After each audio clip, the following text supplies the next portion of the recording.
Assalamualaikum warahmatullahi wabarakatuh. Bersyukur kepada Allah Subhanahu wa taala dengan mengucapkan alhamdulillahirabbil alamin. Bersalat ke baginda Rasulullah sallallahu alaihi wasallam dengan lafaz Allahumma shalli ala sayyidina Muhammad wa ala alihi sayyidina Muhammad. Adinda Ania dan Zulfadli, keluarga, ayah, ibu semuanya semoga dalam keadaan sehat walafiat. Alhamdulillah sudah melaksanakan akad dan resepsi pernikahan. Semoga apa yang kita harapkan ke depannya Allah kabulkan dan Allah ijabahkan doa-doa kita semua. Apa doa kita selama ini dalam untuk menunjang rumah tangga yang baik adalah sakinah, mawaddah, warahmah. Apa itu sakinah? Ketenangan. Mawaddah, saling cinta mencintai. Warahmah adalah saling sayang menyayangi. Ketika kita ingin mendapatkan keluarga yang ketenangan atau sakinah, maka harus ada cinta mencintai dan sayang menyayangi antara suami dan istri. Maka dalam hal ini enggak cukup dengan antara dua istri dan suami. Ada lagi yang harus kita perhatikan. Apa itu? Yang pertama Allah Subhanahu wa taala. Yang kedua keluarga. Allah Subhanahu wa taala, yang kedua keluarga. Bahkan di dalam Al-Qur'an sendiri pun Allah telah menganjurkan kepada kita di dalam mencapai keluarga yang sakinah, mawaddah, warahmah. Salah satu ayat menjelaskan dalam surah Ar-Rum, surah ke-30 ayat surah ke-21. A'udzu billahi minasy syaithanir rajim. Bismillahirrahmanirrahim. Wa min ayatihi an khalaqa lakum min anfusikum azwaja litaskunu ilaiha wa ja'alakum mawaddatan wa rahmah. Inna fi dzalika laayatin liqaumin yatafakkarun. Di dalam ayat ini Allah Subhanahu wa taala menjelaskan kepada kita bahwa wa min ayatihi, dan di antara tanda-tanda kekuasaan kami, wa min ayatihi an khalaqa lakum, bahwa kami telah menciptakan, an khalaqa lakum min anfusikum azwaja, dan di antara tanda-tanda kebesaran Allah Subhanahu wa taala, Allah menciptakan sebagai pasangan untuk kita dan dari diri kita sendiri, sesama manusia, bukan dengan hewan, bukan dengan binatang, atau bukan dengan tumbuh-tumbuhan dan yang lain. Akan tetapi Allah Subhanahu wa taala menciptakan pasangan untuk manusia adalah dengan manusia yang lain.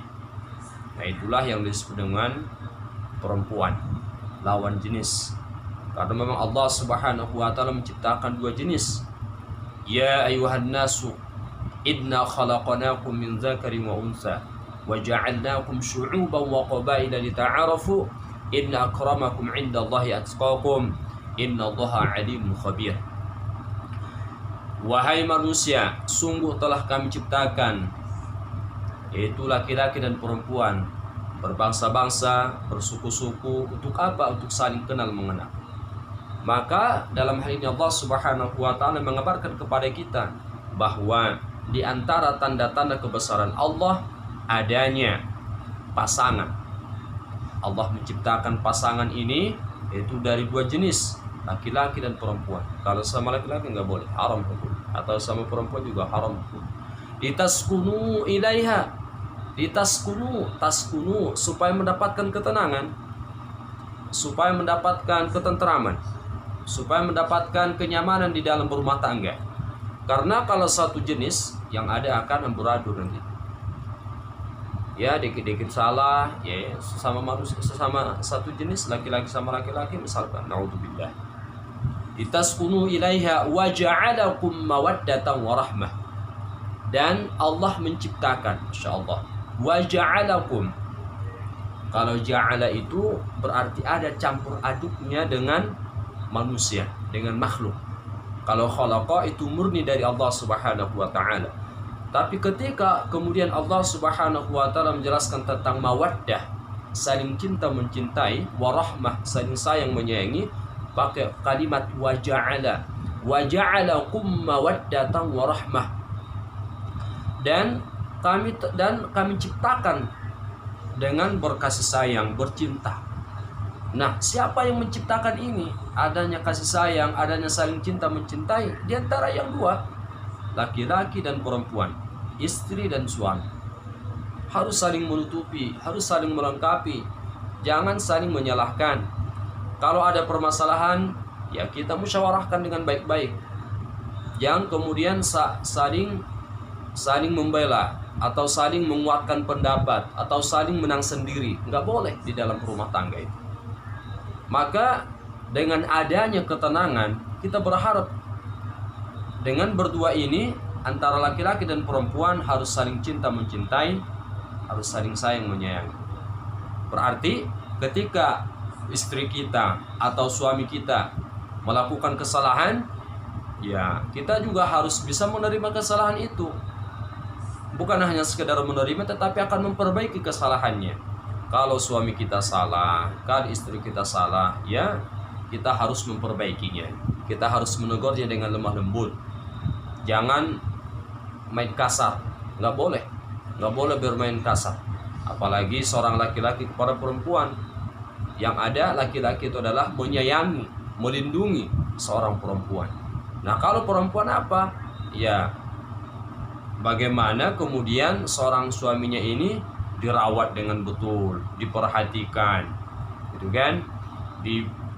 Dilengkapi kekurangannya.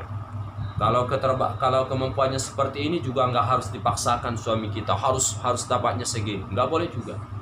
Makanya ini Allah Subhanahu wa taala berikan pelajaran kepada inna fi dzalika laayatil liqaumin yatafakkarun. Allah ciptakan manusia untuk sebagai berpasang-pasangan supaya ada ketenangan di antara kamu, dan Allah jadikan di antara kamu itu saling cinta mencintai dan saling sayang menyayangi. Ini pun bagi orang-orang yang berpikir. Kalau ada orang-orang yang nggak berpikir, ya dia masa bodoh. Dia hanya sekedar melakukan rumah tangga, melampiaskan hawa nafsu, hanya mengumpulkan istri, hanya mengumpulkan anak. Lalu bagaimana kemudian tugas-tugas seorang suami? Apa aja tugas seorang suami itu? Insyaallah, tugas seorang suami yang pertama adalah mencari istri yang salehah, istri yang baik untuk anak kita nantinya.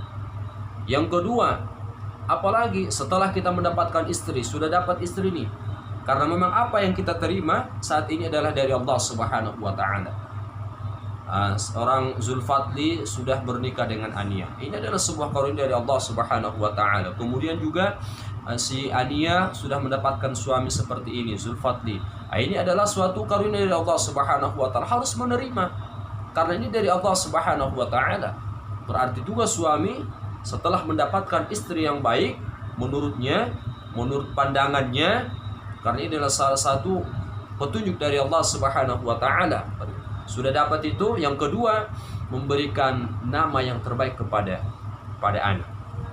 Nama yang terbaik adalah Abdu, dilakopkan kepada nama Allah, Abdullah, Abdul Manab, Abdul Qadir, gitu kan? Jadi nama Abdu dilakopkan, disandingkan dengan asma'illah, dengan nama-nama Allah Subhanahu wa taala. Nah, setelah mencari nama yang terbaik kepada anak, terus membimbing anak, memberikan pendidikan yang terbaik kepada anak. Kalau seorang suami nggak mampu, seorang istri nggak mampu untuk memberikan pendidikan yang baik secara agama, maka titipkan kepada pesantren. Ini yang terbaik, titipkan ke pesantren. Nah setelah itu apalagi Ustaz? Yaitu adalah memberikan perhatian kepada istri. Perhatian kepada istri. Harus kita perhatikan istri kita. Bagaimana kemampuannya, bagaimana ketika melakukan seperti ini, apa yang harus kita bantu, apa yang harus kita lengkapi. Jangan saling menyalahkan, jangan saling menjatuhkan harkat martabat, harus saling meningkatkan kualitas keimanan, kualitas ketakwaan, harus meningkatkan kesadaran di dalam beragama, kesadaran di dalam berumah tangga. Sadar kita, jangan nggak sadar. Nah, apalagi tugas seorang suami adalah memberikan belanja kepada anak dan istri. Baik ya pagi, terus siang dan sore. Ini harus memberikan tempat yang terbaik. Terus apalagi memberikan pendidikan agama. Pendidikan agama kepada anak dan istri. Insyaallah yang tadi itu. Maka inilah tugas-tugas seorang suami. Lalu kalau tugas seorang istri apalagi? Kalau tugas seorang istri adalah memberikan pendidikan kepada anak yang terbaik. Karena anak itu mendapatkan pendidikan pertama kali adalah dari ibu. Madarasatul ula minal banin. Yaitu ibu itu adalah pendidikan yang pertama kali nanti yang akan diraih, yang didapatkan oleh seorang anak, itulah dari ibunya. Insyaallah, berarti dari ibu. Nah, seorang ibu juga harus bisa memberikan pendidikan yang terbaik kepada anaknya. Kalau enggak seperti itu bahaya nanti. Yang ada nanti anaknya ini enggak terawat. Anaknya ini Masya Allah. Na'udzubillahi min dzalik. Nah, setelah itu baru kemudian seorang istri harus melihat kemampuan atau memberikan yang terbaik kepada suami. Karena kata Rasulullah, iza nazarta ghibta. Apabila seorang suami memandang istri, maka kemudian suami dia merasa tenang, merasa nyaman. Contoh misalkan ketika suami sudah pulang dari usaha, dari kebun, dari sawah, dari kantor, tempat pekerjaan, dari manapun itu tugas seorang suami ini, lalu dia pulang ke rumah. Nah, seorang istri sudah mempersiapkan diri yang terbaik buat suami, baik yang masalah dirinya, baik yang masalah makanannya, baik yang masalah tempatnya. Jangan kemudian suami sudah capek-capek dari kebun misalkan, atau dari sawah, dari kantor, dari tempat kerja. Tahu-taunya belum mandi istrinya, masih bau gitu kan. Terus apa lagi?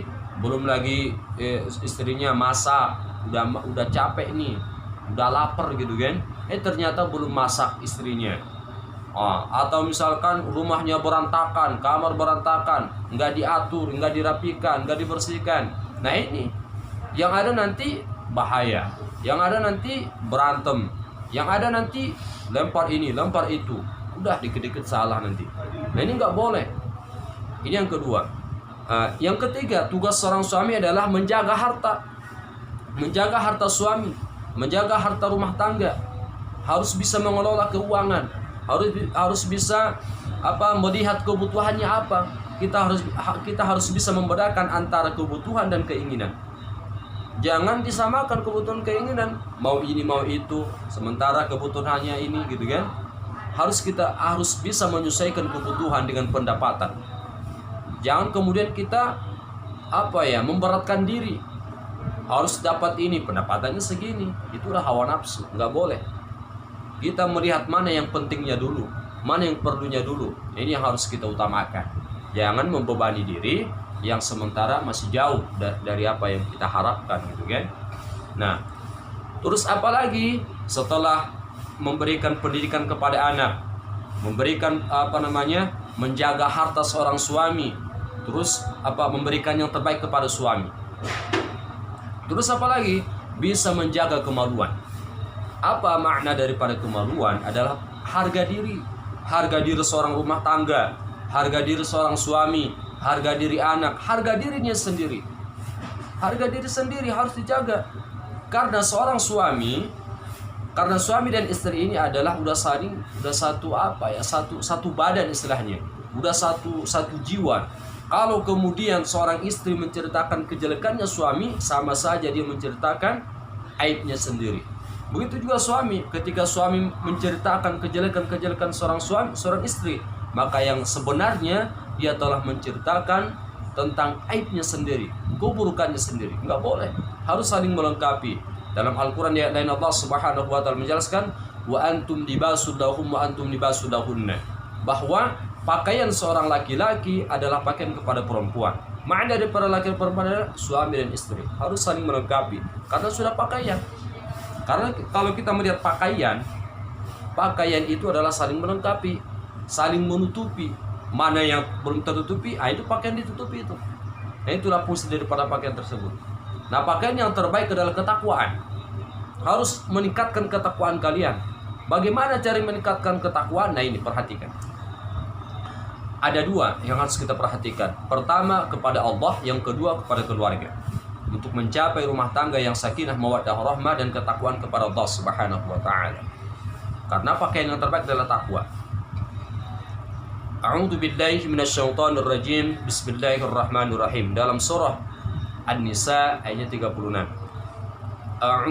Wa'budullaha wa la tusyriku bihi syai'an wa bil walidaini ihsana وبذي القربى واليتامى والمساكين والجار الجنب والصاحب بالجنب وبن السبيل وما تفعلوا من خير إن الله لا يحب من كان مختالا فخورا.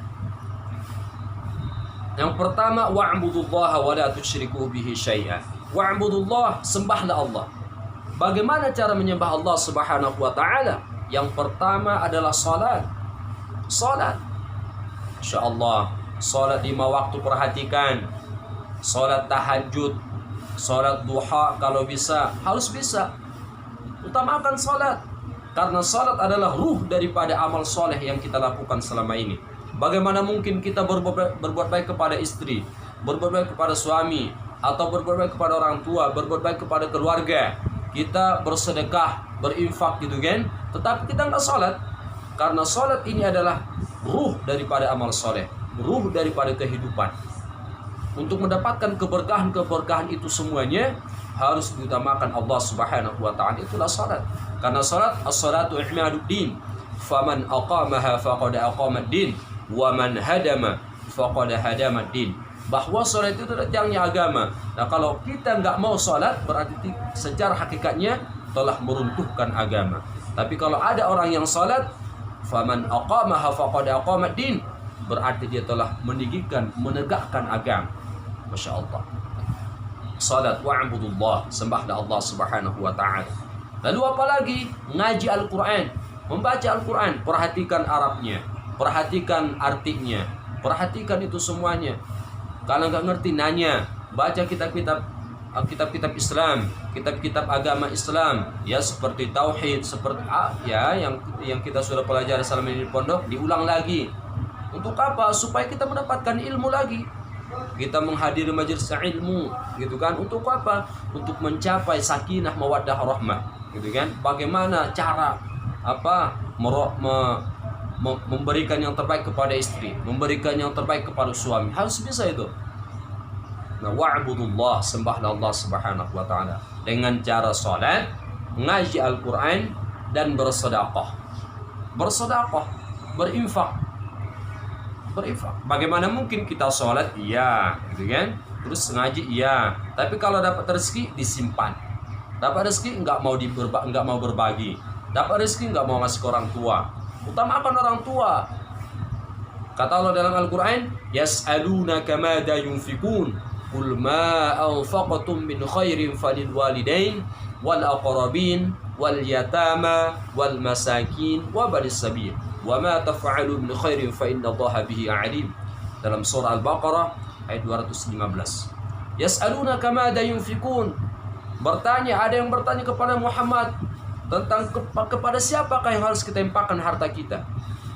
Katakanlah, kata Allah Subhanahu wa taala, sampaikan kepada umatmu, qul ma anfaqtum min khairin falil walidain. Apa yang harus kamu berikan yang terbaik? Falil walidain, kepada orang tua. Berikan yang terbaik kepada orang tua. Wal aqrabin, karib kerabat. Karib kerabat dari laki-laki, seorang suami, karib kerabat dari istri, diperhatikan. Falil walidain wal aqrabin wal yatama, anak-anak yatim, wal masakin, orang-orang miskin, wa banis sabil. Itulah orang-orang yang selalu berjuang, itu para ustadz, para kiai, para ulama, orang-orang yang mengajar di TPA, di madrasah gitu kan. Itu ibnu sabil. Nah, kembali kepada yang pertama tadi di dalam surah An-Nisa ayat 36, wa'budullaha, sembahlah Allah Subhanahu wa taala. Dengan cara apa? Ada 3 caranya. Pertama, salat, yang kedua, mengaji, yang ketiga, berinfak. Salat, utamakan salat tadi ya. Jadi, bagaimana cara salatnya? Itu dengan berjamaah. Dengan adanya berjamaah subuh, asar, maghrib, isya, Masya Allah, sudah terbaik itu. Sering-sering berjamaah di rumah. Kalau nggak bisa ke masjid, sering-sering berjamaah di rumah. Itu yang terbaik. Nah, itulah yang akan menghadirkan ketenangan di dalam rumah tangga. Baiti jannati itu ketika adanya berjamaah di dalam rumah tersebut. Nah, lalu kepada siapa lagi? Wabil walidaini ihsana, berbuat baik kepada orang tua. Nah, kalau ada rezeki, berbagi. Kalau ada waktu, kunjungi. Jangan kalau nggak ada waktu ya. Kalau memang waktunya, insya Allah ya kita harus mengunjungi orang tua kita juga. Jangan mencueki dan jangan membiarkan orang tua kita telepon. Kalau misalkan nggak bisa pulang ya ditelepon, ya seminggu sekali ditelepon. Berikan kabar yang terbaik kepada orang tua, gitu kan? Nah itu wabil walidaini ihsana, berbuat baik kepada orang tua. Berikan perhatian, berikan rezeki, berikan motivasi dalam kehidupan, gitu kan? Maka bantu mereka, bantu. Karena mereka juga berharap kepada kita seorang anak yang kemudian mereka berharap kebaikan dari kita. Bukankah Rasulullah sallallahu alaihi wasallam pernah bersabda, "Idza mata ibnu Adam inqata'a amaluhu illa min salasin, shadaqatun jariyah, aw 'ilmun yantafa'u bih, aw waladun shalih yad'u lah, aw waladun shalih yad'u lah." Itu anak yang soleh yang selalu mendoakan kedua orang tuanya, bukan hanya di akhirat nantinya, tetapi di dunia. Lalu kalau di dunia, doakan dan bantu. Masya Allah. Terus siapa lagi? Wabidil qurba, yaitu karib kerabat dari seorang suami dan istri, gitu kan? Adik ibu, adik ayah, gitu kan? Nah, terus abang atau kakaknya ayah, keluarga dari ibu dan ayah. Nah, kalau seorang suami sudah mempunyai empat ayah dan ibu, siapa dia? Ibunya, ayahnya, terus ibunya istri dan ayahnya suami, istri. Begitu juga istri juga udah punya empat orang tua. Siapa dia? Ya, dia ibunya sendiri, ayahnya sendiri, dan ibunya si suami dan ayahnya si suami. Itu juga orang tuanya. Nggak ada bedanya. Jangan kita membeda-bedakan antara orang tua kita sendiri dan orang tua suami kita atau istri kita. Jangan pernah membeda-bedakan. Kalau kita ingin memberikan rezeki kepada orang tua kita, harus kita perhatikan juga sama sepertinya kepada orang tua si istri kita. Kalau misalkan kita ngasih uang 100.000 kepada orang tua kita, ya kita juga harus bisa memberikan uang 100.000 kepada orang tua si istri. Gitu kan? Harus sama, adil kita. Nggak boleh kita nggak adil. Zalim kita nanti. Zalim kepada diri kita yang ada nanti akan amburadul keluarga. Akan runtuh. Akan ada permasalahan, ada aja salahnya, ada aja permasalahan di dalam rumah tangga. Nggak boleh seperti itu. Wabidil qurba wal yatama, anak-anak yatim. Kalau anak yatim, kalau bisa dirangkul, ya dirangkul. Bagaimana cara merangkul? Ya, kalau misalkan kita mampu, ya kita sekolahkan, kita didik, ini bisa mendatangkan anak insya Allah ke depannya, gitu kan? Kalau ada anak yang nggak berkemampuan, dhaif, nggak mampu, gitu kan, lemah dari ekonomi, kalau kita mampu, ya ambil itu, nggak apa-apa, itu akan mendatangkan ketenangan, mendatangkan anak insya Allah ke depannya. Kita berharap pada Allah Subhanahu wa Ta'ala. Ya, dengan cara seperti itu gitu kan. Lalu mau gimana lagi? Wal yatama wal masakin, fakir miskin. Perhatikan tetangga kita. Ada yang miskin, ya perhatikan. Kalau ada rezeki berbagi.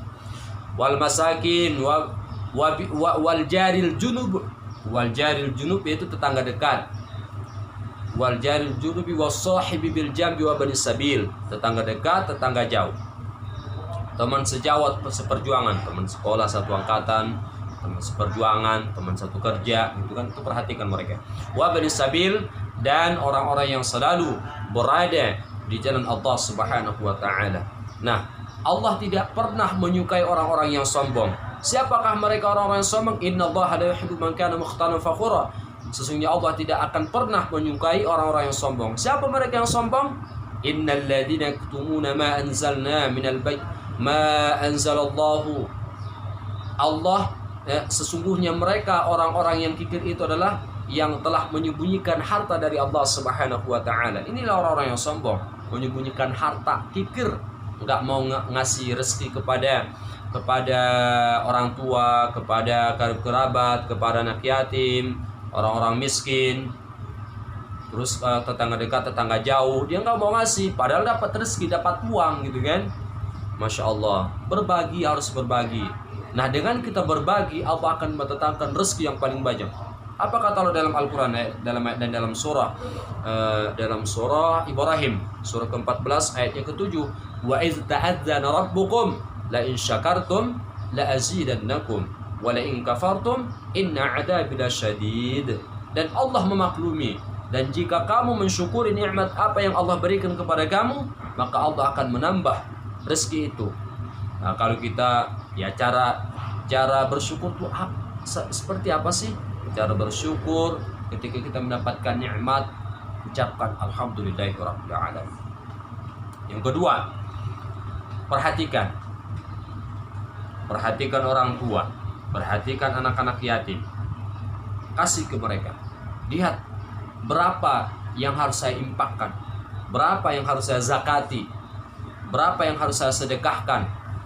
Iya, kalau dapat 10 berarti 2.000 boleh, 3.000 boleh, atau 5.000 boleh. Ya, jangan semuanya juga. Ya, berbagi gitu kan. Jangan semuanya dimakan, harus berbagi. Karena dengan berbagi ini Allah akan mendatangkan dan menambahkan rezeki kepada kita. Namun sebaliknya, wala in kafartum inna azabi lasyadid. Kalau kamu kufur, maka azab Allah sangat besar, sangat dahsyat. Bukan hanya di dunia, tetapi nanti di akhirat Allah Subhanahu wa Ta'ala. Nah, jadi orang-orang sombong adalah orang yang nggak mau, orang yang kikir. Ya, dia nggak mau, enggan mengeluarkan hartanya, lalu menyuruh orang berbuat kikir. Insya Allah sudah kikir, menyuruh orang yang berbuat kikir, bukan orang lain. Maksudnya dengan orang lain ini istrinya, jangan, nggak usah lah ngasih ke orang-orang itu. Kita udah capek-capek tiap malam, pagi sampai sore kita di kebun, kita di sawah kerja keras. Kok malah kamu ngasih ke orang lain sih? Gimana sih kamu? Ini nggak boleh, haram hukumnya. Jangan pernah menyuruh istri kita atau suami kita berbuat yang kotor di hadapan Allah Subhanahu wa Ta'ala, berbuat dosa. Itu menyuruh orang berbuat kikir nggak boleh sebenarnya, diharamkan dalam agama. Harus berbagi. Dan bahkan seorang istri harus menyediakan kopi, khusus kopi atau susu atau apapun, minum-minuman teh di dapur misalkan, atau roti-rotian. Untuk apa? Kalau ada tamu nanti langsung gitu kan. Ini yang kemudian mendatangkan rezeki dari Allah Subhanahu wa Ta'ala. Harus seperti itu. Maka dengan seperti ini Allah akan menjadikan rumah tangga kita menjadi keluarga sakinah, mawaddah, warahmah. Mawaddah warahmah, adanya saling cinta mencintai dan sayang menyayangi, maka timbullah yang namanya sakinah, ketenangan. Nah, ketenangan itu akan bisa kita raih kalau kita memperhatikan Allah Subhanahu wa Ta'ala, ibadah kepada Allah, utamakan ibadah. Yang kedua adalah keluarga. Mudah-mudahan dengan seperti ini semoga kita mendapatkan apa yang harus kita harapkan dari Allah Subhanahu wa taala. Ingat bahwa rumah tangga itu adalah sebuah karunia dari Allah Subhanahu wa taala. Seorang istri kepada suami adalah amanah dari Allah. Begitu juga suami kepada istri dan anak itu kan adalah amanah dari Allah Subhanahu wa taala. Bagaimana kemudian seorang suami ini bisa mengelola, bisa mengarahkan mereka di jalan Allah Subhanahu wa taala. Nanti semoga kita akan mendapatkan kebahagiaan bukan hanya di dunia tetapi di akhiratnya Allah Subhanahu wa taala. Mudah-mudahan ada manfaatnya. Mohon maaf. Assalamualaikum warahmatullahi taala wabarakatuh.